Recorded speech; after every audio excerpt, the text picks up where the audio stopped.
না, এইভাবে প্রেজেন্টেশনে ভালো করা যাবে না। দিন দিন শুধু ডিমোশন হচ্ছি। এবার নিজেকে পরিবর্তন করতেই হবে।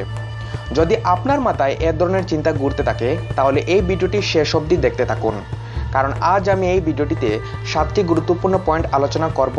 সেগুলো শুধু আপনার প্রেজেন্টেশন স্কিল নয়, সাহায্য করবে আপনার সার্বিক জীবনেও। তাহলে চলুন শুরু করা যাক। Point 1, know your audience. প্রেজেন্টেশনের প্রথম গুরুত্বপূর্ণ কাজ হলো অডিয়েন্সকে জানা। আপনি যদি আপনার ক্লাসমেটদের সামনে প্রেজেন্টেশন করেন তাহলে আপনাকে জানতে হবে কিসে তাদের মনোযোগ নেওয়া যাবে। যদিও আপনি সব সময় বুঝতে পারবেন না আপনার অডিয়েন্স কি শুনতে চায়, সেক্ষেত্রে অডিয়েন্সের বয়স, মেকআপের উপর ভিত্তি করে আপনাকে একটা ফিগার আউট তৈরি করে নিতে হবে।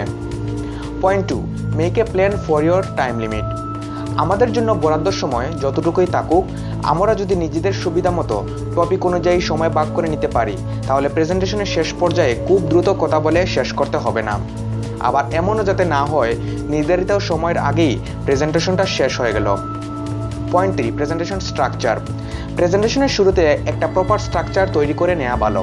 Specific examples, facts, stories, data use করতে পারেন আপনার মেইন পয়েন্টগুলোকে আরও ফোকাস করার জন্য। Point 4, practice. If you want to improve your presentation skills, then one of the best things you can do is to practice your presentation. অনেক বিশেষজ্ঞরাই বলেছেন আয়না কিংবা কারোর সামনে প্র্যাকটিস করলে ভালো হয়, কিন্তু আমার মনে হয় কেউ যদি তা করতে নার্ভাস হয় তাহলে তা না করাটাই ভালো। নিজের কাছে নিজের প্রস্তুতি যাচাই করাই সবচেয়ে বেশি গুরুত্বপূর্ণ এখানে। Point 5, have a strong opening. প্রেজেন্টেশনের শুরুতেই অডিয়েন্সকে নিজের কন্ট্রোলে নিয়ে আসতে হলে অবশ্যই একটু ডিফারেন্টলি স্টার্ট করতে হবে আপনাকে। সেটা হতে পারে কোনো শকিং ঘটনা, সেটা হতে পারে কোনো ফানি ইনসিডেন্ট, অথবা সেটা হতে পারে কোনো motivational quotes. Point 6, repeat your important points. যদিও প্রেজেন্টেশনের সবগুলো কথাই গুরুত্বপূর্ণ, কিন্তু এমন কিছু কথা থাকবেই যেগুলো আপনার অডিয়েন্সকে আপনার দিকে মনোযোগ করাতে বাধ্য। সেগুলো বলতে থাকুন। Point 7, finish strongly. End your presentation on a solid note. সচরাচর আমরা প্রেজেন্টেশনের শেষে বলি that's all I have got. Don't say like that. Stay confident, keep your head high and thank your audience to stay with you.